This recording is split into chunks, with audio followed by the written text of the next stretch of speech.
The people stood by watching, but the rulers scoffed at him, saying, "He saved others, let him save himself, if he is the Christ of God, his chosen one." The soldiers also mocked him, coming up and offering him sour wine and saying, "If you are the king of the Jews, save yourself."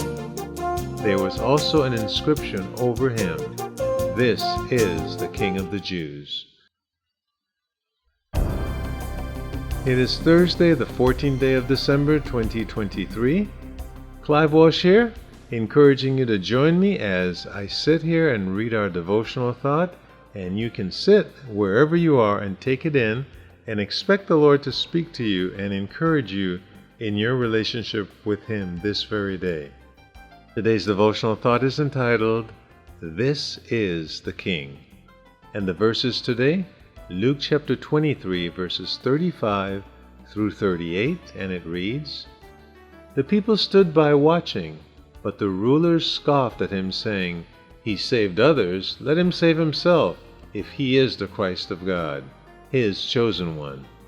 The soldiers also mocked him, coming up and offering him sour wine and saying, 'If you are the King of the Jews, save yourself.'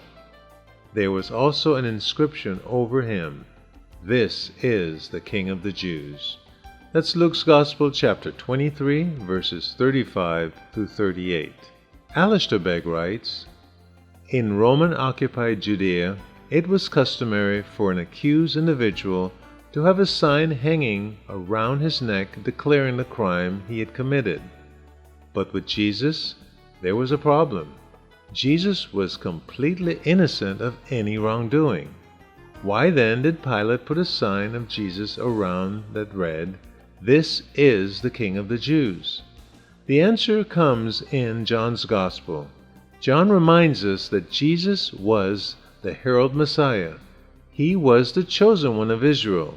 And Pilate, aware of these prophecies, aware of all the hope and expectation surrounding Jesus, wanting to force the Jews to wrestle with the reality that their apparent king was no king at all, that here he was, a disfigured body hanging on a bitter cross.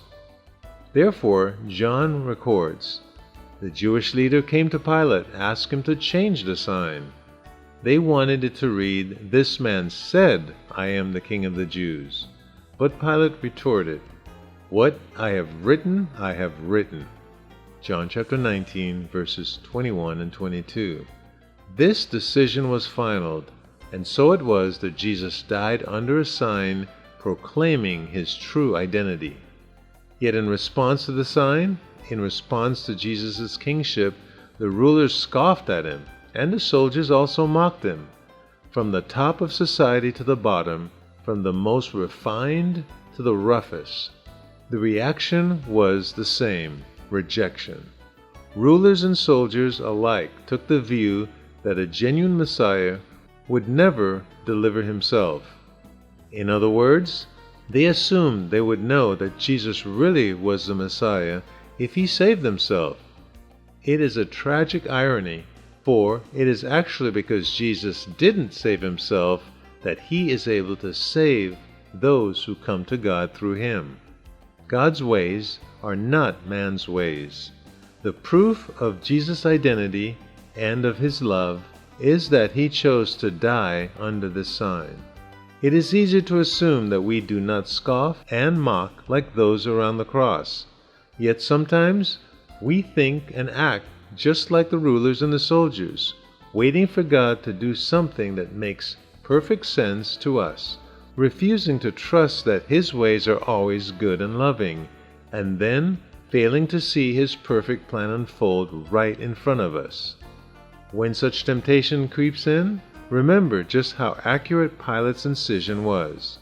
Christ was and is the King of the Jews.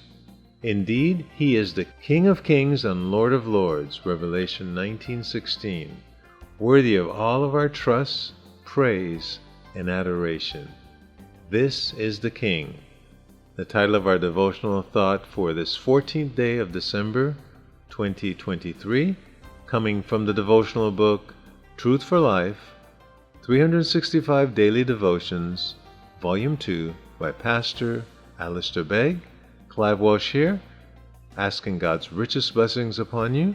And those of you who are reading through the Bible in a year, your assignment today, Joshua chapter 10, 11, and 12, and Luke's Gospel chapter 16.